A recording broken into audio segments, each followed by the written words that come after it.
कौशल को एक मंच प्रदान करने के लिए शिक्षा विभाग द्वारा अर्धवार्षिक अथवा वार्षिक तौर पर एक मेगा इवेंट का आयोजन किया जाए। इस इवेंट में विभिन्न प्रकार की प्रतियोगिता का आयोजन हो, यथा क्विज, निबंध, भाषण, वाद विवाद, क्रॉसवर्ड आदि। देखिए, ये सुझाव बड़ा अच्छा है और यूजुअली जो अन्य एजेंसीज आयोजित करती हैं ओलंपियाड करके, तो हम लोग इस ओलंपियाड की प्रथा को फिर शुरू करेंगे और विशेषकर मैथ्स ओलंपियाड, साइंस ओलंपियाड है। ये दो सब्जेक्ट है जो बहुत इजीली हम लोग इवेलुएट कर सकते हैं।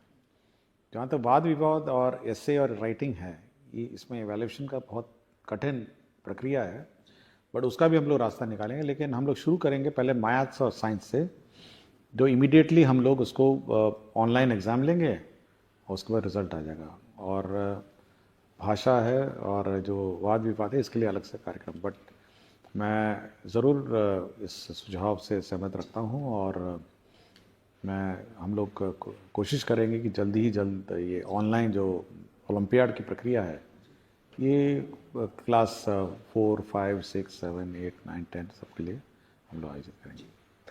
Thank you so much sir. एक बच्ची प्रिया कुमारी जो 7वीं में पढ़ती है, उत्क्रमित मध्य विद्यालय धर्मपुर नालंदा से है। इसने सवाल पूछा है सर कि स्कूल का संचालन फुल डे है, जिसके कारण यूनिफॉर्म की सफाई, स्कूल बैग, जूतों की सफाई एवं बाल और नाखून की कटाई का पर्याप्त समय नहीं मिल पाता है, जिसके कारण कभी कभी गंदा यूनिफॉर्म या नहीं सूखने के कारण गीला यूनिफॉर्म ही पहनकर स्कूल जाना पड़ता है। क्या शनिवार को स्कूल का संचालन पूर्व की बात ही हाफ डे नहीं हो सकता है? देखिए, हाफ डे का तो समस्या है, क्योंकि आरटी में हमको एक सप्ताह में कितने घंटे पढ़ाने हैं निर्धारित है। और यदि बच्ची को ये समस्या है, ये समझता हूँ, क्योंकि जब भी मैं किसी विद्यालय में जाता हूँ तो बच्चा बोलता है कि मैं पूछता हूँ कि क्यों यूनिफॉर्म नहीं बना? सर वो गीला हो गया, पीछने के लिए डाल दिया जी। तो ये समय समय पर कौन पीछने के लिए डाला है और कौन जानबूझ के यूनिफॉर्म में नहीं आया है, इसका हमेशा डाउट रहता है। तो अगर धोने का ही समस्या है, पीछने का ही समस्या है, तो हम शनिवार को कम से कम एक दिन नॉन यूनिफॉर्म डे रख सकते हैं। हेडमास्टर ये अपने स्तर पर ये डिसाइड कर सकते हैं कि शनिवार को नॉन यूनिफॉर्म डे रखें, जब बच्चे की माता या सब लोग अपना कपड़े धुलाएंगे और 2 दिन में तो सूख जाएगा, प्रेस भी हो जाएगा, और मंडे को फिर 5 दिन यूनिफॉर्म रखेंगे। एक दिन की छूट हम लोग हेडमास्टर को छोड़ देते हैं। अच्छा जी, ठीक है ना, ताकि हेडमास्टर अपने डिसाइड करेंगे, क्योंकि हर चीज का हम लोग यहाँ पे अब गाइडलाइंस निर्धारण नहीं सकते हैं, तो ये इंडिपेंडेंस उसको दे देंगे, तो लिख देंगे कि भाई। लेकिन ये जरूर है कि अगर एक दिन की छूट दी है तो 5 दिन फिर यूनिफॉर्म होना चाहिए जी। तो ऐसा ना हो कि फिर ट्यूसडे कह देगा पीछने के लिए भेज दिए हैं और वेडनेसडे भी कर देगा। तो ये थोड़ा, या तो आप डिसिप्लिन 7-6 दिन रखिए, या फिर आप एक दिन नॉन यूनिफॉर्म दे दें। बाकी प्राइवेट स्कूल में भी ऐसे ही है जी, एक दिन वो टी शर्ट पहन के आते हैं और अन्य ड्रेस पहन के आते हैं, तो हम लोग भी कर सकते हैं जी। एक सुरभि सिंह है, इनका सवाल है, क्या केंद्रीय विद्यालय और निजी विद्यालयों की तरह बिहार के सरकारी विद्यालयों में भी दिसंबर जनवरी महीने में बच्चों और शिक्षकों को ठंड की छुट्टी दी जाएगी? देखिए, इस बार हम लोग समर वेकेशन का टाइम निर्धारित कर देंगे और बिल्कुल स्पष्ट डेट से, मतलब इस तारीख से इस तारीख तक हम लोग दिसंबर में निर्धारित कर देंगे, ताकि सभी जो भी टीचर हैं अपना समर वेकेशन प्लान कर सकें पूर्व से। उस दिन उस पीरियड में कोई क्लासेस नहीं चलेंगी जैसे पूर्व में चलती थी, और पूरी छुट्टी रहेगी उस समर वेकेशन में। टीचर अपना जाएं, घूमें, जहाँ जाना जाएं। बहुत सारे टीचर्स अन्य राज्यों से भी आए हुए, तो अपने घर जाएंगे। और समर वेकेशन के पूर्व केवल इतना ही हम लोग टीचरों से अनुरोध करेंगे कि समर वेकेशन में आप बच्चों को होमवर्क देंगे, समर होमवर्क देंगे और प्रोजेक्ट वर्क देंगे। जैसे प्राइवेट स्कूल में होता है ना कि आप एल्बम बना के लाइए, अपने गांव में कौन कौन पत्ते हैं, कौन कौन फूल हैं, या कौन कौन जानवर के चित्र हैं, तो ये कुछ होमवर्क जो है वो आप समर वेकेशन में देंगे, लेकिन क्लासेस नहीं होंगी जी। तो ये बिल्कुल हम लोग इस बार दिसंबर में ही पूरे साल का कैलेंडर निकालें। जहां तक इस विंटर के हॉलीडेज की बात है, तो बिहार में जो मौसम का जो रुख रहता है, एक समय होता है जब वैसे ही ऑटोमेटिकली डिजास्टर मैनेजमेंट में छुट्टियां डिक्लेयर हो जाती हैं जी। और ये शक्तियां हम लोगों ने डीएम को दी हुई है कि डीएम अपने आप छुट्टी जब अधिक ठंड हो जाती है डिक्लेयर कर दीजिए, तो विंटर वेकेशन वैसी हो जाती है जी। तो समर हम लोग फिक्स कर देंगे और वो भी हम लोग इस बार टाइमिंग देख लेंगे कि कब अधिक गर्मी है, कब है, क्या है, और उसी अनुसार लास्ट ईयर का जो टेम्परेचर ट्रेंड रहा है उसी के अनुसार उसको मैच करके हम लोग समर वेकेशन देंगे। और विंटर तो ऑब्वियसली पता ही है कि कब ठंड होती है जी। और डीएम लोग ऑथराइज है। Thank you sir. एक बीपीएससी की टीआरई 1 की शिक्षिका है ऋतु राज, प्राथमिक विद्यालय पांचगाछी टेढ़ागाछ किशनगंज से। इनका सवाल है कि शिक्षा को रुचिपूर्ण और बहुआयामी बनाने के लिए स्कूलों में स्मार्ट कार्ड, स्मार्ट बोर्ड या प्रोजेक्टर उपलब्ध करवाने के बारे में भविष्य का क्या प्रावधान हो सकता है। एनिमेटेड पाठों का समावेश छात्रों का ध्यान आकर्षित करती है, जिससे गतिशील शिक्षण वातावरण बनता है और सीखना दिलचस्प और बहुआयामी होता है। देखिए, हम लोगों ने बिल्कुल किसी टीचर को रोका नहीं है। आप 42 इंच का टीवी खरीद लीजिए और अपना क्लास चलाइए। जी। और जो सरकार जो शिक्षा का कोष उनका है, जो राशि है विकास मत है, आप खरीद लीजिए, मना नहीं किया। बाजार में अपना लोकल में जाइए, टीवी खरीद लीजिए, यूएसबी पेन ड्राइव लगाइए, काम क्लास चला लीजिए। तो ये हम लोगों ने किसी को नहीं रोका। तो जिसको जहां जगह मिले, टीवी लगाना हो, प्रोजेक्टर खरीदना, अपना खरीद लेंगे। तो 50,000 से नीचे आता है टीवी जी। बड़ा बड़ा टीवी आता है, गांव में मिलता ही है, सब घरों में टीवी है। तो ये हेडमास्टर पर निर्भर है और स्कूल का मैनेजमेंट पर निर्भर है कि वो कैसे संचालन करे। हम लोगों ने किसी प्रकार का कोई रोक नहीं लगाया है। और जहां तक राज्य स्तर की बात है, हाँ, हम लोग कोशिश कर रहे हैं कि सब जगह स्मार्ट क्लासेस लगे, स्मार्ट बोर्ड लगे, बट मल्टीमीडिया टीचिंग जो टीवी के माध्यम से होती है वो तो खुद ही कर सकते हैं। जी। एक प्रेम प्रकाश मिश्रा जी हैं, अध्यापक टीआरई 1 के हैं, उर्दू प्राथमिक विद्यालय मदनपुर औरंगाबाद में है। इनका सर सवाल है कि उर्दू विद्यालय में सामान्य शिक्षक के पदस्थापन के कारण बच्चों को पढ़ाने में बहुत परेशानियां आती हैं, क्योंकि सारी पुस्तकें उर्दू में हैं, हिंदी और अंग्रेजी छोड़ के, और उर्दू न आने के कारण गूगल ट्रांसलेट का उपयोग करना पड़ता है, जिसमें कई बार बहुत परेशानियों का सामना करना पड़ता है। क्या विभाग इस पर कुछ विचार करना चाहेगी कि उर्दू विद्यालय में पदस्थापित सामान्य शिक्षक का ट्रांसफर या प्रतिनियुक्त किसी अन्य हिंदी विद्यालय में हो सके? देखिए, उर्दू विद्यालय में जैसे कि खुद ही कह रहे हैं कि सब सब्जेक्ट्स उर्दू नहीं है, कुछ हिंदी और इंग्लिश है और कंप्यूटर भी है। जी। तो जो सब्जेक्ट्स इनके उर्दू से संबंधित नहीं है वो तो पढ़ा ही सकते हैं। जी। लेकिन एक बार रिव्यू कर लेंगे कि कितने उर्दू टीचर हैं, कितने ये हैं, हिंदी टीचर उर्दू स्कूल्स में हैं। बट जो नॉन उर्दू नोइंग टीचर हैं, कम से कम जो गैर उर्दू सब्जेक्ट्स हैं, जी, कंप्यूटर है, उस मतलब कुछ साइंस है, ये सब पढ़ा ही सकते हैं। जी। बट ये हम लोग मिसमैच जो हो गया है ये एक बार चेक कर लेंगे। जी। Thank you sir. क्या विनय स्कूल शिक्षक है सीवान से, क्या अब कक्षा 8वीं और 10वीं के बच्चों को मुख्यमंत्री बिहार दर्शन योजना के द्वारा भ्रमण नहीं कराया जाएगा? क्या बच्चों को अपने से ही कहीं भ्रमण के लिए ले जाया जा सकता है? यदि हाँ, तो इसके लिए क्या करना होगा? देखिए, ये कंपलसरी है।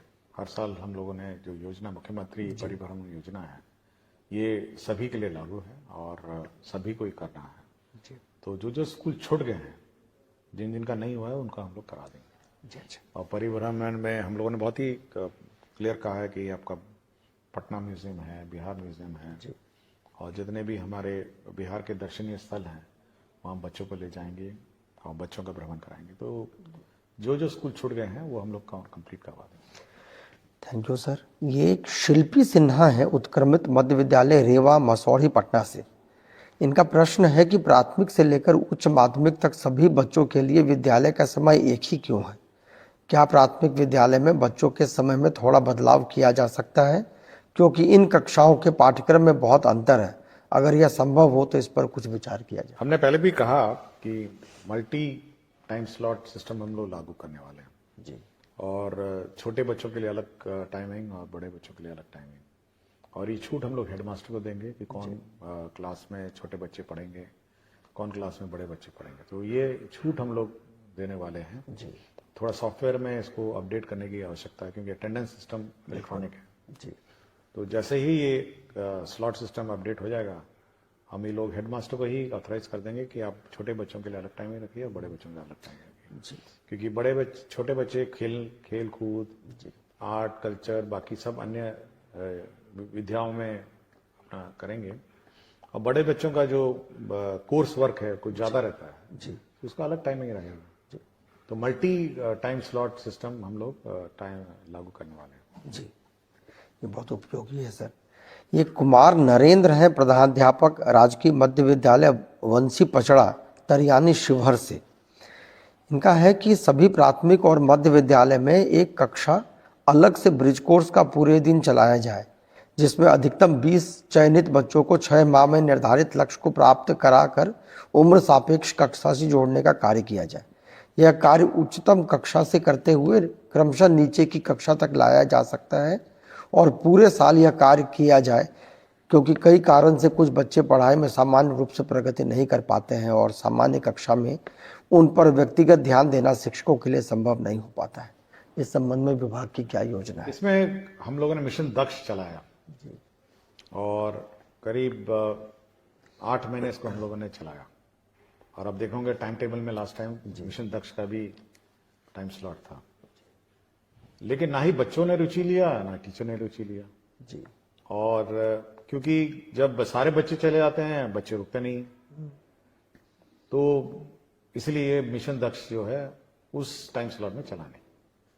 और इस बार जो टाइम टेबल जो हम लोगों ने इशू किया है उसमें मिशन दक्ष का टाइम टेबल नहीं है। उसमें अब देखेंगे कि 3-15 के बाद रेगुलर क्लास ही है, बट मिशन दक्ष के लिए अलग क्लास नहीं है। हम लोगों ने ये कहा कि जो कमजोर बच्चे हैं वो हर क्लास के प्रथम 2 रो में बैठेंगे, first row and second row. बाकी जो सामान्य स्टैंडर्ड के बच्चे हैं वो पीछे बैठेंगे, ताकि जो टीचर है वो उस पर नजर रखेगी कि सामने वाले 2 रो में बच्चे पढ़ रहे हैं नहीं पढ़ रहे। क्योंकि मैं जब भी इंस्पेक्शन में जाता हूं जी तो देखता हूं सबसे कमजोर बच्चा सबसे पीछे बैठा रहता है, बिल्कुल, और सबसे चालाक बच्चा सबसे आगे बैठा रहता है, और पीछे जो बैठा रहता है वो दूसरी दुनिया में खोया रहता है। उसकी ना किताब रहती है, ना बैग रहता है, ना यूनिफॉर्म रहता है। ऐसा लगता है जैसे जबरदस्ती वो स्कूल में बैठा है जी। तो हम लोगों ने कहा इस प्रकार के बच्चों को प्रथम बेंच पे और सेकंड बेंच पे बैठिए।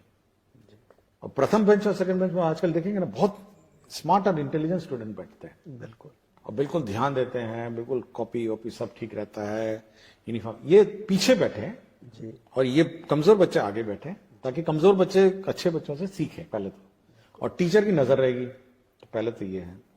दूसरा हम लोग ये व्यवस्था भी करने जा रहे हैं, जो हमारे स्कूल्स हैं ये 4-4:30 बजे खाली हो जाते हैं, 5 बजे तक तो स्कूल लॉक हो जाता है। और ये बहुत इंपॉर्टेंट एसेट है, मतलब ये शिक्षक जगत में बहुत इंपॉर्टेंट एसेट है एजुकेशन सिस्टम में। तो हम लोग चाहेंगे जो ग्रामीण क्षेत्र में जो लड़के हैं, जो पढ़े लिखे लड़के हैं, वो कुछ एक्स्ट्रा क्लासेस अगर ऑफ टाइम में ले सकें, और तो हम लोग इन बिल्डिंग्स को और इन क्लासरूम्स को उपलब्ध कराएंगे। और ये जो कमजोर बच्चे हैं, देखे होंगे गाँव में कमजोर बच्चे हैं, वो उसको पढ़ाने का कोशिश करेंगे 5 बजे रात को, 6 बजे रात को, 7 बजे रात को। हम लोग बिजली इन्वर्टर की व्यवस्था करेंगे, लेकिन ऑफ स्कूल आवर्स में अगर ये इस टाइप के जो स्थानीय लड़के हैं, प्राइवेट ट्यूशन बहुत लोग चलाते हैं, बिल्कुल, तो कुछ ऐसी कोई व्यवस्था कोशिश कर रहे हैं हम लोग कि ये जो कमजोर बच्चे हैं उनको अलग से 5, 6, 7 बजे रात को उनको पढ़ाया जाए। जब खेलने वेलने का समय खत्म हो जाए तो कुछ बैठ के 1 घंटा 2 घंटा पढ़ाया जाए। तो हमारी इच्छा है कि बड़ी जल्दी से इसको ब्रिज कोर्स को कंप्लीट करना पड़ेगा, क्योंकि बहुत सारे हम लोग अभी इवैल्यूएशन हम लोगों ने किया है, तो बहुत सारे बच्चे हैं जो इस प्रकार पिछड़ गए हैं अपने अपने क्लासों में। तो पिकअप करके उसको कैचअप करना भी हमारे लिए अब चैलेंज है, और वही हम कोशिश कर रहे हैं कि 5 से 7 बजे रात को अंधेरे में अपना क्लास चलेगा। कुछ बच्चे लोकल गांव में बहुत पढ़े लिखे हैं, बिल्कुल बहुत लोग हैं पढ़ने का है, कुछ फीस दे के पढ़ेंगे ट्यूशन, कुछ फ्री में पढ़ेंगे, तो कुछ इसी प्रकार की कोई व्यवस्था हम लोग करेंगे। बहुत हेल्पफुल है सर। ये गिरीश चंद्र जी हैं, विद्यालय अध्यापक हैं, उत्क्रमित मध्य विद्यालय बाभनगंज पोठिया किशनगंज से। इनका है शिक्षा कोष पर डेली क्लास एक्टिविटी के रूप में कंपलसरी पाठ जोड़ा जाए, जिसमें प्रत्येक कक्षा में मासिक सिलेबस के अनुसार शिक्षकों के द्वारा क्या पढ़ाया जाना है का जिक्र हो। साथ ही प्रत्येक दिन पढ़ाए जाने वाले पाठों की जानकारी तस्वीर के साथ शिक्षकों के द्वारा खुद के आईडी से अपलोड करने की व्यवस्था होनी चाहिए।